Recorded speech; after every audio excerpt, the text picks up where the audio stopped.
विद्यादि सागर सुधी,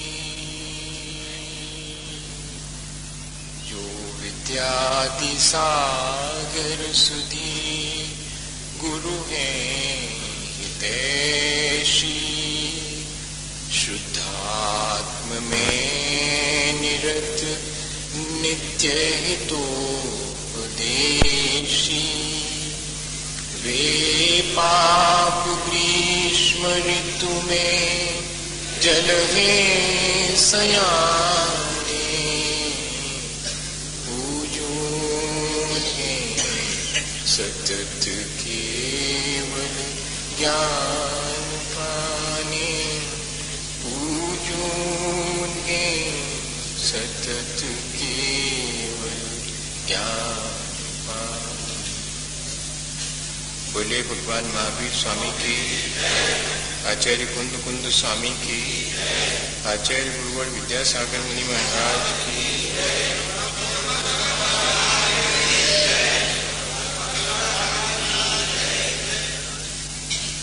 हम सभी लोग भगवान जिनेंद्र की भक्ति के द्वारा अपने जीवन को उनके जैसा बनाने की भावना से यहाँ रोज भक्ति पर विचार कर रहे हैं।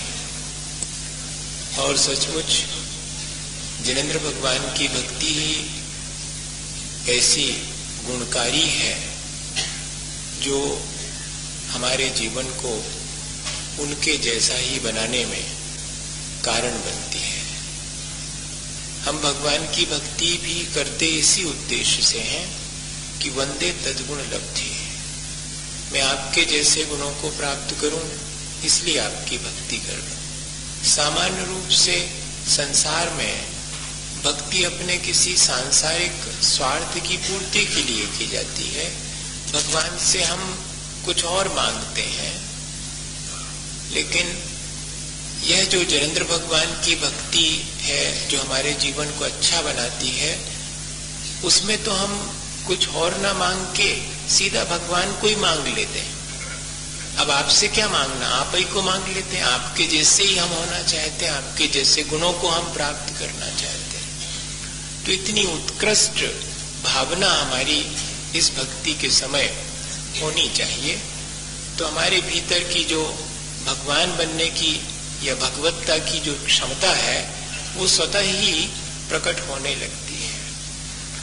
हमें भगवान बनने के लिए कोई बहुत विशेष प्रयत्न करना हो ऐसा नहीं है। हमने जो अपने भगवत्ता के खिलाफ चल करके और अपनी भगवत्ता को अपने ही कर्मों के द्वारा जो ढक लिया है, अगर उसे हम अलग कर दें उस कर्म के पटल को, तो हमारी वो आत्म संपदा हमें स्वयं अपने भीतर प्राप्त होने वाली है। हमें कहीं अन्यत्र से उसे लाना नहीं है, वो हमारी अपनी निजी है। ऐसा भक्ति के समय हमारे अंदर भाव उत्पन्न होना चाहिए, क्योंकि भगवान के बाह्य और आंतरिक दोनों प्रकार से स्वरूप को देख करके हमें ये उत्सुकता जागृत होनी चाहिए कि देखो, हमारे जैसे ही भगवान ने जन्म लिया, फिर अपने पुरुषार्थ के द्वारा अपने कर्मों को नष्ट करके वे कैसे उस भगवत अरहत पद को, सिद्ध पद को प्राप्त कर चुके हैं। मेरे भीतर भी वैसी ही क्षमता है।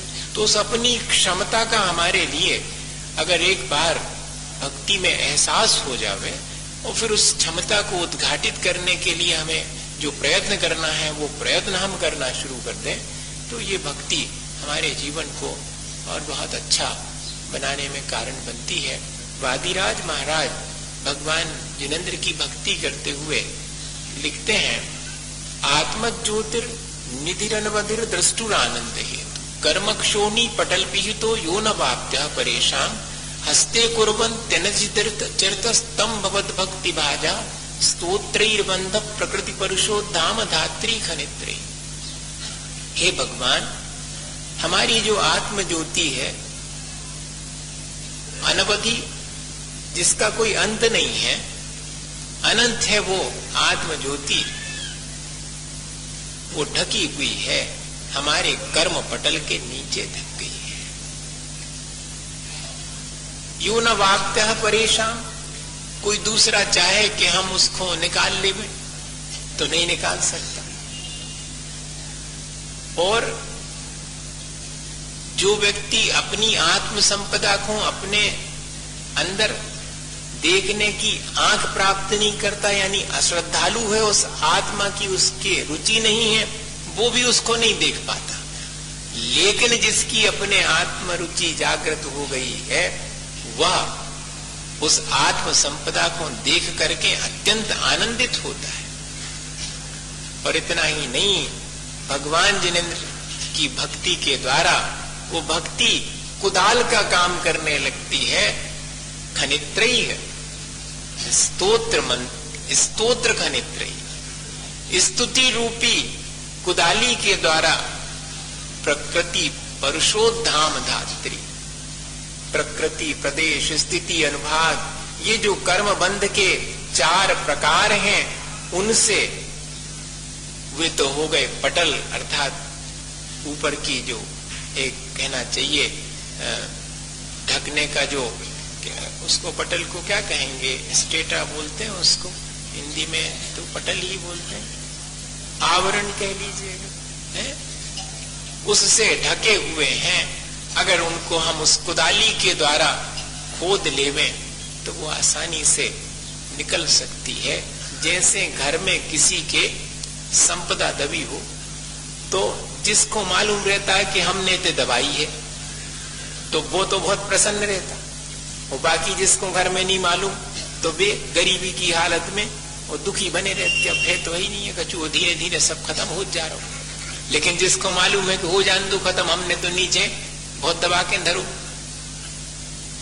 तो उसको कोई परेशानी नहीं होती। वो तो जब चाहे तब जो है कुदाल लेकर के और उस भूमि को खोद करके उसमें दबी हुई संपदा को निकाल लेता है। ऐसे ही जिसके अंदर आत्मरुचि जागृत हो गई, जिसके अंदर श्रद्धा जागृत हो जाती है, उसे अभी आत्म ज्योति प्राप्त नहीं हुई, वो आत्मा की निधि प्राप्त नहीं हुई, लेकिन वह मुझे प्राप्त हो सकती है, ये बात उसे बहुत आनंद देती है। भगवान की भक्ति करते समय हमारे भीतर अपने अंदर छुपी हुई आत्म संपदा का जैसे ही श्रद्धान होता है, हमें आनंद आने लगता है कि हमारे भीतर भी वही चीज है जो भगवान ने प्राप्त कर ली है, मैं उसे जब चाहूं निकाल सकता हूं। अब विचार करें कि पहली चीज तो वह जो आत्म संपदा है वो सबके भीतर है और मिल नहीं रही, उसका कारण क्या है? कहते कि आपके पास दृष्टि ही नहीं है उसको देखने की। अब ढूंढ रहे हो तुम इतने होते सबरे में, अब तुम्हें मालूम होती कि इतने दबो है तो निकाल लेते। तो जिसके पास में श्रद्धा है वही उसे देख सकता है, और इतना ही नहीं, दूसरे को नहीं मिल सकती, ये बहुत बड़ी चीज है। परेशान ना अवाप्त, मेरी निजी संपदा चाहे कोई के दूसरा ले लेवे तो उसके खोने का भी भय नहीं है। देखो, हमारे अपने स्वरूप को हम खो नहीं सकते, हमारा अपना स्वरूप तो हमें प्राप्त होगा, कोई उसको नष्ट नहीं कर सकता, कोई उसको चुरा के नहीं ले जा सकता है, ये बहुत बड़ी चीज है। ऐसा आत्मविश्वास, इस तरह यदि भक्ति के माध्यम से अपने भीतर ये बात स्पष्ट हो जावे, अपना खजाना हमें स्वयं मालूम पड़ जावे भैया, तो दूसरे के सामने हाथ फैलावे की जो आदत छूट जाएगी, और कुछ नहीं। दूसरे के सामने हाथ फैलाने का मतलब ये है कि 5 इंद्रिय और मन के विषयों की तरफ हाथ फैला रहे कि ये में सुख मिल जाए, ये में सुख मिल जाए, ये में सुख मिल जाए, लेकिन मेरे भीतर जो सुख है वो मुझे मिल जाए, ये एहसास नहीं होता। और भगवान की भक्ति से हमें यही लाभ होता है। हम कहते कि बाद में नहीं, उतनी देर तो होता है जितनी देर भगवान जिनेंद्र के सम्मुख बैठे उनकी भक्ति कर रहे हैं, उनके गुणगान कर रहे, उतनी देर तो कम से कम विषय कषाय की आकांक्षा से बच गए। उतनी देर तो हमने विषय कषायों की जो हम चाह रखते थे वो हमारी घट गई, आकांक्षा घट गई और हमें कौन सी रुचि जागृत हो गई, मुझे अपना आत्म संपदा प्राप्त करनी है, ये रुचि जागृत हो। ऐसा यदि हमारे अंदर निरंतर भाव बना रहे और बाह्य संपदा के घटने बढ़ने से हम जो है हर्ष विषाद न करें, ये देखें कि हमारे अंदर आत्मरुचि कितनी बड़ी, हमारी आत्म संपदा कितनी हमारे उद्घाटित हुई है, प्रकट हुई है। आत्म संपदा उद्घाटित हुई मतलब हमारे कितने राग द्वेष घटे और कितनी वीतरागता आई, सीधी सी बात। गांधी जी चंपारण से बेतिया जा रहे थे। अब रेल का सफर था, सेकंड क्लास में बैठते थे। देश की अधिकांश जनता को जो चीज उपलब्ध है उनका सोचना था कि भाई हम लेंगे, जो सबको नहीं उपलब्ध है वो क्यों लें हम। तो इसलिए सबको तो उपलब्ध था रेल का सेकंड क्लास का डब्बा, तो उसमें वो भी बैठते। अब जब वो बैठ गए, रात होने को थी, थोड़े पैर फैला करके सीट पर विश्राम करने लगे। उतने में जो है 9-10 बजे रात को एक स्टेशन पर ट्रेन रुकी, वहां से एक किसान चढ़ा, वो जोर से जो है उनको धक्का दे करके बोला कि क्या है जी, तुमने तो पूरे सीट पर अपना कब्जा जमा करके रखा है, उठो ठीक से बैठो, हमें भी बैठना है यहाँ पर। गांधी जी कुछ नहीं बोले, चुपचाप उठ करके और एक तरफ सीट के बैठ गए।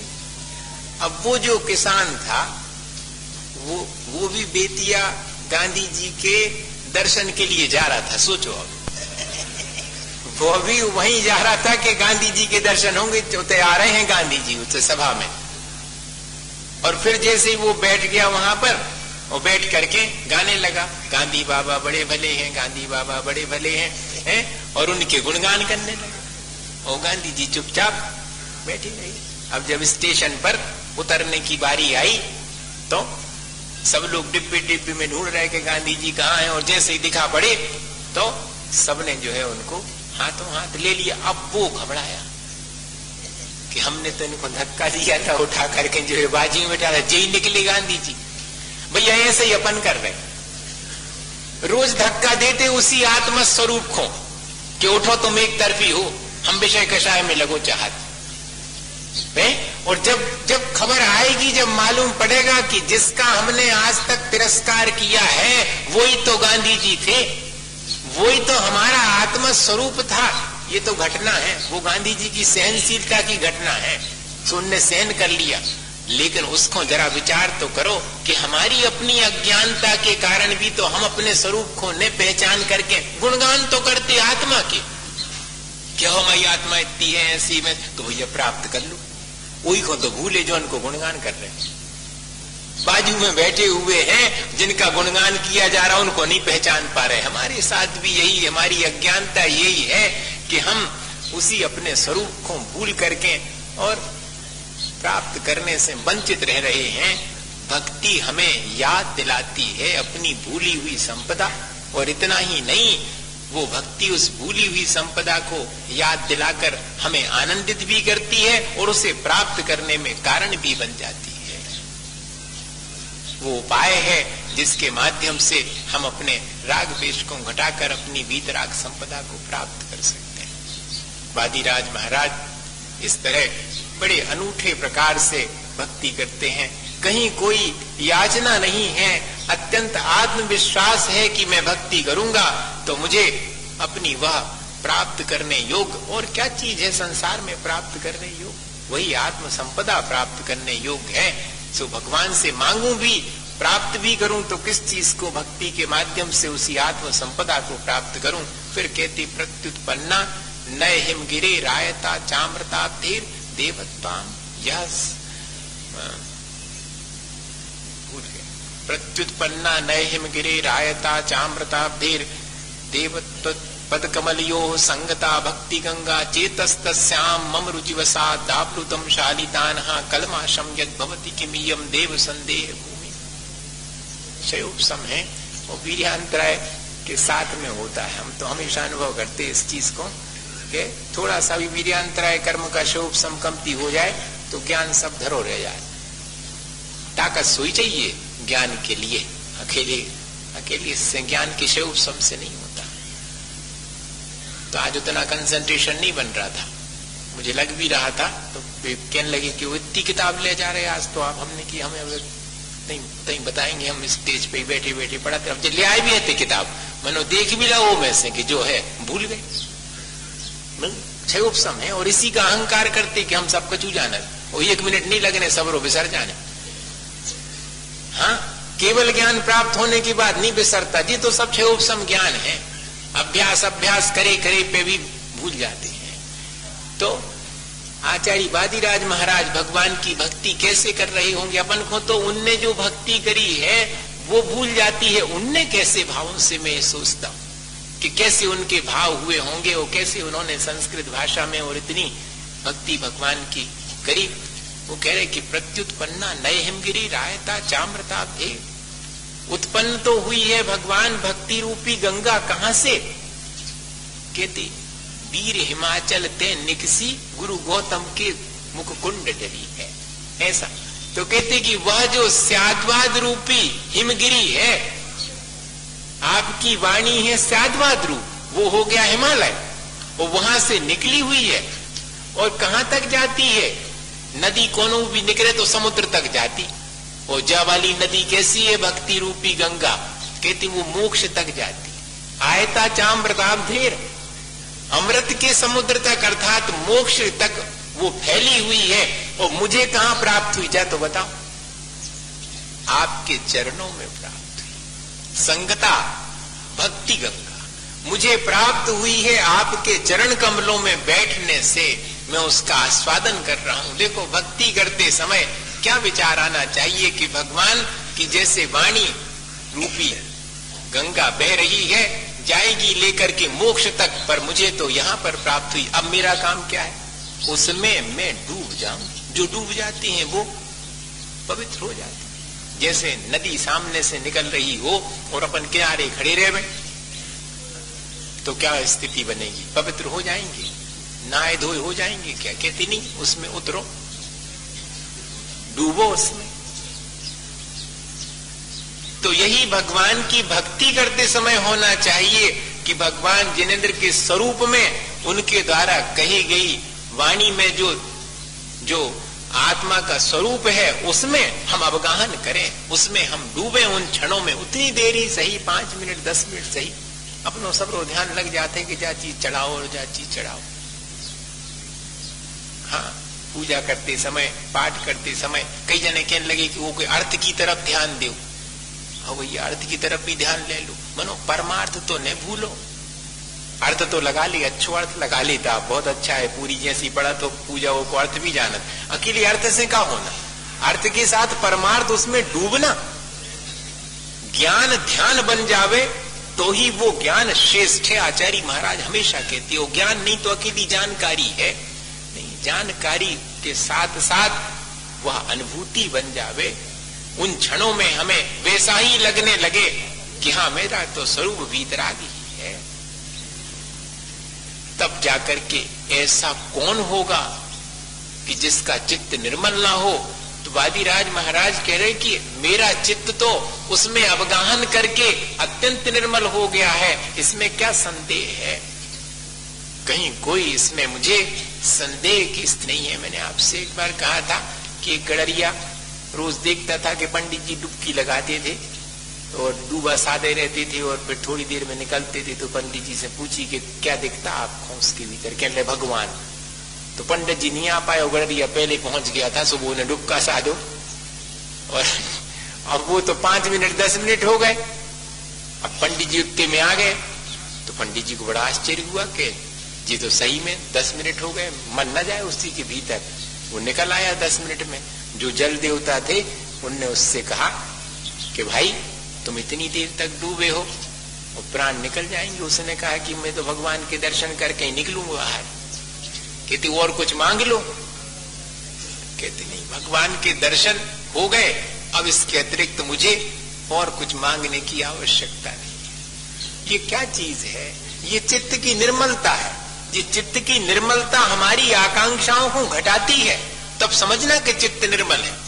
अकेले ऐसे नहीं उसका मालूम पड़ेगा कि भक्ति करते समय चित्त निर्मल हुआ। बाहर निकल करके जा देखो कि आज कितनी आसक्ति घटी। घर से निकल करके सीधे पहुंचने, मंदिर से निकल के भोजनों की थाली पे और तन्नक सो नमक कम होने सो पिन चिल्ले आऊंगे। तो का चित्त की निर्मलता भाई भैया? जी विचार करने की चीज है कि मेरे भक्ति से जो भाव निर्मल हुए हैं, अर्थात मेरी आसक्ति घटी हुई है पंचेंद्रिय के विषयों में और अज्ञानता घटी है मेरी। इस तरह यदि हम विचार करें तो बताइए, भक्ति रोज हम करते हैं, रोज रोज हमारे चित्त में निर्मलता आएगी, रोज रोज हमें अपनी आत्म संपदा का दर्शन करके आनंद होगा। अगर ये प्रक्रिया हमारी भक्ति के द्वारा हम कर लें तो कितने आसानी से और हम अपने जीवन का कल्याण कर सकते हैं। अपन में भक्ति करे वारे में और न करे वारे में ज्यादा अंतर अपन को आज वर्तमान में देखने में नहीं आता, क्योंकि भक्ति करने वाले का भी चित्त निर्मल नहीं होता, ज्यादा नहीं हो पा रहा, और जो भक्ति नहीं करता उसकी तो कुछ बात ही नहीं है। उससे तो कोई पूछे, अब स्कूल ही नहीं गए तो फेल पास का। हाँ, अब कोई स्कूल जावे और फेल हो जावे तो की तो बदनामी होती कि भैया गए थे स्कूल और फेल हो गए, और जो कोई गए नहीं है उसको क्या कहेंगे कि तुम फेल का पास। लेकिन जो जाते हैं भक्ति करते हैं उनको जरूर विचार करना चाहिए कि मेरे आत्म ज्योति या कि आत्मनिधि प्राप्त करने की ललक कितनी बड़ी, मेरी संसार से आसक्ति कितनी घटी, मेरे चित्त में कितनी निर्मलता आई। नहीं तो हम में और उसमें कोई अंतर नहीं रहेगा। एक साधु जी नदी के किनारे और बैठे हुए आराम से अपना ध्यान कर रहे थे। अब वहां पर धोबी आया उस अपने कपड़े धोने के लिए, तो अपने कपड़े धोए उसने, और अब कपड़े धो करके उसने सोचा कि भोजन कर ले, लेकिन गधा तो हुआ था वहीं। तो बाबा जी से कही कि भैया रखाए रहियो, हम आते भोजन करके आते। अब बाबा जी वगैरह मिल जाते काम के लिए फुर्सत, मैंने घर छोड़ो, कचू तो है नहीं है, करो तुम जो ही करो। तो बाबा जी को कहा कि गधा जो है रखाए है ना आप। अब हुआ ये कि वो गधा वहां से यहाँ वहां हो गया, और जब ये भोजन करके लौटे तो नहीं मिला। तो बाबा जी को बहुत खोटी खरी बातें सुनाई। अब थोड़ी देर तो बाबा जी ने सुनी, उसके बाद जो है बाबा जी के मन में जरा विकलता, बहुत कठिन है भैया, प्रशंसा सुन के भूलना नहीं और निंदा सुन के और शांत बने रहना, ये बहुत ही अत्यंत दुर्लभ, बड़ी साधना चाहिए इसके लिए। अब बाबा जी को अपनी थोड़ी निंदा तो सहन हुई, दीपायन मुनि महाराज को तक नहीं हुई थी सहन हुई, हम और आपकी तो क्या बात है, पर साधना तो वही है। तो अंतर मालूम पड़ेगा कि हाँ सच में हम साधना कर रहे, सच में हम भक्ति कर रहे भगवान की, कि हमारे चित्त में इतनी निर्मलता आ गई। अब जब नहीं सहन हुआ तो उनने कही कि ठीक है अब दो दो हाथ कर लो। तो बाबा जी भी उठ गए, और बाबा जी के मन में बार बार जी बता रही थी कि जितनी जिंदगी निकल गई, ध्यान कर रहे, पूजा पाठ कर रहे, भगवान की भक्ति कर रहे, का भाव कछु नहीं वो, को नहीं आओ बचावे। अब जब बहुत अधिक, अब बाबा जी तो बाबा जी हैं, कछु ज्यादा तगड़े तो हती ने, हाँ सो दो ही चार धक्का में नीचे गिर गए। दो भी तो अच्छा था, वो तो वस्त्र पछाड़ करके और धोता था वो, तो उसने दो ही चार में नीचे गिरा दिया। नीचे गिरे तो बाबा जी थोड़े अत्यंत ही दुखी हो गए कि देखो हमारी कोई ने मदद नहीं करी, देवता भी नहीं आए मदद करने के लिए। तो उतने में आवाज आई कि हम तो खड़े मदद करने के लिए। तो कहते कि भाई तुम जब मदद करने आए हो तो मदद क्यों नहीं करते? कहती हमें जो ही समझ में नहीं आ रहा हो कि धोबी कौन है और साधु जी कौन है। अब अंतर तो समझ में आवे जब तो मदद करें हम। अब लक्षण तो दो ही किए कैसे है, आया समझ में आपके? हमारी सज्जनता बनी रहे, हमारी साधुता बनी रहे तो अलग पहचान, हम भक्ति करने वाले हैं। तो ये थोड़ा अंतर तो मालूम पड़ना चाहिए कि हम जो भी कर रहे हैं उससे हमारे चित्त में निर्मलता आई। भैया भक्ति तो ऐसी ही है, साधना तो ऐसी ही है जिससे कि अपने जीवन में परिवर्तन आवे। अपन रोज जो है अभ्यास करें, इस चीज का अभ्यास से आएगी। नहीं आती है तो कोई बात नहीं, लेकिन अभ्यास करेंगे तो आएगी धीरे धीरे, और हमें अपनी आत्म संपदा का स्मरण होगा, हमारे अंदर चित्त में निर्मलता आएगी। यही भक्ति का हमारा उपक्रम है। बोलिए आचार्य गुरुवर विद्यासागर मुनि महाराज।